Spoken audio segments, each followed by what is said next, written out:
પદ્મપુરાણમાં એક કથા છે. એકવાર એક શિકારી શિકાર કરવા ગયો. શિકાર તો ન મળ્યો, પણ જંગલમાં રખડીને થાકી ગયો.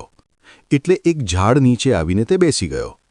ઝાડ નીચે ઠંડક હતી અને શિકારી થાકેલો હતો, એટલે તરત તે ઊંઘી ગયો. થોડી વારમાં ત્યાં તડકો આવી ગયો. આવા સમયે એક સુંદર હંસ ત્યાંથી પસાર થયો. હંસે જોયું કે એક થાકેલો માણસ તડકામાં સૂતો છે. મારે તેની મદદ કરવી જોઈએ. આથી શિકારી પર જ્યાંથી તડકો પડતો હતો ત્યાં તે પોતાની પાંખો ફેલાવીને બેસી ગયું, જેના કારણે શિકારી પર છાંયડો પડે અને તે આરામથી સૂઈ શકે. આવા સમયે ત્યાં એક કાગડો આવ્યો.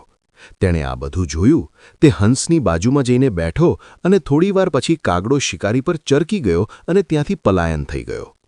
કાગડાનો મળ શિકારી પર પડવાથી તે જાગી ગયો અને તેણે ઉપર જોયું તો હંસ પાંખો ફેલાવીને બેઠું હતું. શિકારીને ગુસ્સો આવ્યો, એટલે બાજુમાં પડેલ તીર તેણે હંસને માર્યું અને ઘાયલ હંસ ઝાડ ઉપરથી નીચે પડ્યું. મરતા પહેલાં હંસે શિકારીને કહ્યું કે હું તો તમારી મદદ કરી રહ્યો હતો.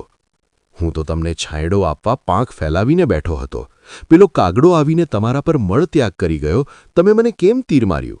આમાં મારો શું વાંક? ત્યારે શિકારી હંસને કહે છે કે તમે મારી મદદ કરી રહ્યા હતા.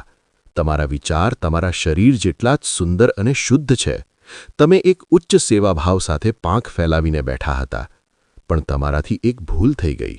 જ્યારે તમારી પાસે કાગડો આવીને બેઠો ત્યારે જ તમારે અહીંથી ઉડી જવાનું હતું.